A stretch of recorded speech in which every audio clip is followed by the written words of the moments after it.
लेकिन सड़क किसने बनाई है, एक्सप्रेस किसने बनाया है, मेट्रो किसने बनाई है? जैसे लगता है आपने सैफई की जमीन बेच करके ये सब बनवा दिया है। तुम अपने अपने पिताजी से पैसा लाते हो बनाने के लिए? तुमने राशन काटा है तो पिताजी क्या बात है? कोई बात नहीं। बैठिए अभी बैठिए, राजेश जी अभी बैठिए, सब लोग बैठे, अभी बैठिए, अभी बैठिए सब लोग, जैन जी बैठिए, राजीव बैठो।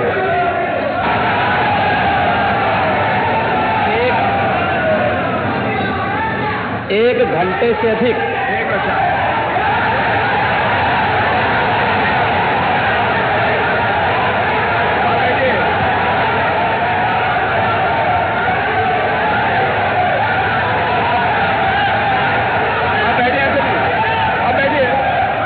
माननीय अध्यक्ष जी, नेता सदन खड़े हैं माननीय, आप अनुमति दे चुके हैं, उसके बाद ये शोर शराबा ठीक नहीं है, ये उचित बात नहीं। अध्यक्ष जी, 1 घंटे से अधिक पूरा सदन माननीय नेता प्रतिपक्ष को सुनता रहा। बड़ी शालीनता के साथ उन्होंने अपनी बात कही। विपक्ष के नेता का जो दायित्व था, उन्होंने अपने कर्तव्यों का निर्वहन किया। हम लोगों ने सुना। इस सदन में और सरकार के उप मुख्यमंत्री अपनी बात को रख रहे हैं, बीच में रनिंग कमेंट्री का मतलब क्या है? और दूसरा, एक सम्मानित नेता के खिलाफ असभ्य शब्दों का प्रयोग हो, तो शब्द का प्रयोग हो, तो ठीक नहीं है। और मैं बड़ी विनम्रता से कहूंगा नेता प्रतिपक्ष को कि आपको इतना उत्तेजित नहीं होना चाहिए। देखिए, सफाई की बात नहीं कर रहा हूं मैं, सवाल सफाई का नहीं है। देखिए, हम लोग भी जो विकास कार्य करा रहे हैं, या आपकी सरकार के समय जो विकास कार्य हुए होंगे, ये हमारी ड्यूटी थी। सरकार होती है और हर सरकार को अपनी उपलब्धि को कहने का अधिकार है। माननीय उप मुख्यमंत्री जी ने बिल्कुल सही कहा कि विकास, आपने कहा, आप विकास की जब चर्चा हुई तो उन्होंने जो बातें कही बिल्कुल ठीक ढंग से की थी। आपके यहां के दूसरे नेता या जब माननीय उप मुख्यमंत्री का यहां पर भाषण संपन्न होता, उसके बाद अपनी बात आप लोग कह सकते थे। लेकिन देखिए, मैं कल भी देख रहा था, कल माननीय वित्त मंत्री जी यहां पे जवाब देने के लिए खड़े हुए,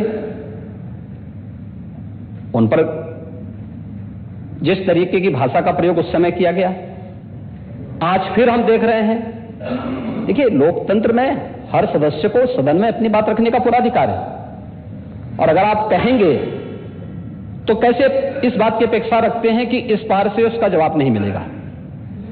पूरे 1 घंटे से अधिक समय तक पूरा सदन और खासतौर पर सत्ता पक्ष से जुड़े हुए सभी मान्य सदस्यों ने आपकी बात को बहुत ध्यान से सुना। देखिए, सहमत होना ना होना अपना विषय है, नहीं, सवाल दूसरा नहीं। देखिए, सफाई भी इसी प्रदेश का हिस्सा। अध्यक्ष महोदय, सवाल ये नहीं है, मैं सुनने को तैयार हूं। अच्छा, मुख्यमंत्री बोल रहे हैं, सफाई भी तो इसी प्रदेश का हिस्सा है। नहीं, सफाई, देखिए, भाषा आप उसको बाद में बोल सकते हैं। देखिए, हमारी सहमति असहमति हो सकती है। देखिए, हमारी असहमति असहमति हो सकती है किसी बात पर, हम बाद में इस बात को करेक्शन करा सकते हैं। लेकिन तो मैंने शब्द का प्रयोग नहीं किया जाना चाहिए, और किसी भी असभ्य भाषा का प्रयोग नहीं होना चाहिए। और मैं माननीय अध्यक्ष जी से अनुरोध करूंगा कि अगर इस प्रकार की शब्दावली प्रोसीडिंग का हिस्सा बनी है तो कृपया उसको हटवा दें, क्योंकि ये गलत परंपरा होगी और मैसेज का देश के अंदर खराब जाएगा। हमें हमेशा इस बात को ध्यान में रखना होगा, सदन की मर्यादा का ध्यान हर हाल में बनाए रखना होगा। दूसरा, जब एक सदस्य बोल रहा हो तो सदस्य के बीच, और खासतौर पर उप मुख्यमंत्री बोल रहे हो, तो बीच में रनिंग कमेंट्री करना, बीच में धमकी देना, ये चीजें ठीक नहीं है। और मुझे लगता है सदन की मर्यादाएं इससे आहत होती हैं, कोई भी इसको नहीं स्वीकार करेगा। और मैं विनम्रता से कहूंगा माननीय नेता प्रतिपक्ष को, उनका सम्मान है, वे सबसे बड़े विपक्षी दल के नेता हैं, और मुझे लगता है कि इस मर्यादा की अपेक्षा केवल सत्ता पक्ष से ही न करें, विपक्ष भी उस मर्यादा का पालन करेगा। तो दोनों का सम्मान बना रहेगा, और ये सम्मान दोनों का बना रहे। देखिए, सहमति और सहमति लोकतंत्र की ताकत है, या आवश्यक नहीं। हम ये नहीं कहते हमारी बात से सहमत हूं, या मैं ये भी नहीं कह सकता कि मैं आपकी बात से सहमत हूं। जब मेरी बारी आएगी, मैंने तो पूरे 1 घंटे तक आपकी बात को सुना। मेरी बारी जब मेरे दल की ओर से मेरी बारी लगाई जाएगी, मैं उस दिन अपनी बात को यहां पे रखूंगा। मैंने आपके पूरे भाषण को इसीलिए सुना ही नहीं, प्रोसीडिंग मंगाऊंगा, फिर देखूंगा, उसका पूरा जवाब भी दूंगा यहां सदन पे। और मैं उम्मीद करूंगा कि सभी विपक्षी नेतागण उस दिन यहां पर हमारी बात को भी सुनेंगे।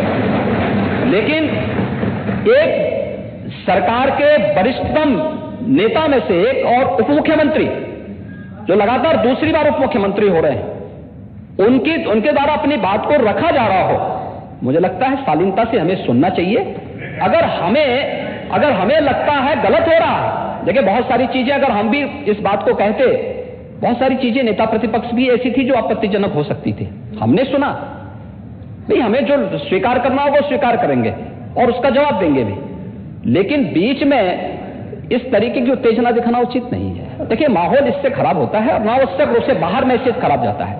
हमारे बारे में टिप्पणियां होती हैं, सदन के बारे में टिप्पणी होती है, हर एक सदस्य की मर्यादा भंग होती है, और सदस्य की इसका सम्मान बाहर तार तार होता है, पब्लिक में इसका मैसेज खराब होता है, और इस प्रकार की शब्दावली का प्रयोग न हो। और अगर ये तो शब्द का प्रयोग हुआ है, तो मैं आपसे अनुरोध करूंगा कि कृपया इसको सदन की प्रोसीडिंग का हिस्सा कतई न बनाने दिया जाए, क्योंकि ये आने वाले समय में नजीर बनेगा।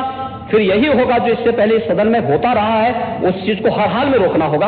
और मैं आपसे विनम्र अनुरोध करूंगा कि ये रनिंग कमेंट्री, बीच में धमकी देना, ये चीजें बंद होनी चाहिए। अच्छा होगा कि कार्रवाई को दिखवा लूंगा। धन्यवाद। मैं कार्रवाई को अध्यक्ष महोदय, जो बात अगर नेता सदन ने कहा कि कोई अनपार्लियामेंट्री लैंग्वेज या वर्ड्स आए तो उनको निकाल दिया जाए, मैं भी सहमत हूं। लेकिन मेरा अध्यक्ष महोदय वही निवेदन ये भी है कि किसी को पर्सनल नहीं कहा जाना चाहिए।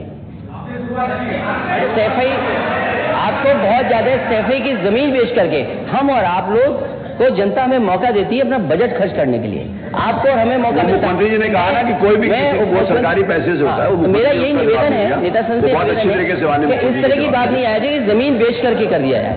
माननीय केवल मैंने ये कहा था कि जो आपके जिले के लिए जो 4 लेन बनी थी वो किसने बनाई थी? माननीय उप मुख्यमंत्री जी। क्या बात है? माननीय ध्यान दें सब लोग। बीच में माननीय अध्यक्ष महोदय, बीच में जो भी अनुपस्थित मेरे को जो कुछ भी होगा। अध्यक्ष महोदय, मैं बीच में जब मैंने अपना भाषण कर रहा था उसमें नेता प्रतिपक्ष खड़े होकर के क्या कहे, शोर शराबे में बात सुन नहीं पाया। लेकिन जो मेरे कहने का एकमात्र तात्पर्य है कि उत्तर प्रदेश की जनता की सेवा के लिए जनता ने आपको नकार दिया है और भारतीय जनता पार्टी को लगातार स्वीकार किया। आपको ये 5 साल सत्ता में नहीं रहे, आगे 5 साल के लिए फिर विदा हो चुके हैं। 2027 में चुनाव आएगा, मैं तो यह मानता हूं कि फिर कमल खिलेगा। फिर आपका अभी कोई भविष्य इस समय नहीं है, लेकिन सड़क किसने बनाई है, एक्सप्रेस किसने बनाया है, मेट्रो किसने बनाई है? जैसे लगता है आपने सैफई की जमीन बेच करके ये सब बनवा दिया है। तुमने घर के अपने पिताजी से पैसा लाते हो बनाने के लिए? तुमने राशन काटा है तो पिताजी क्या बात है?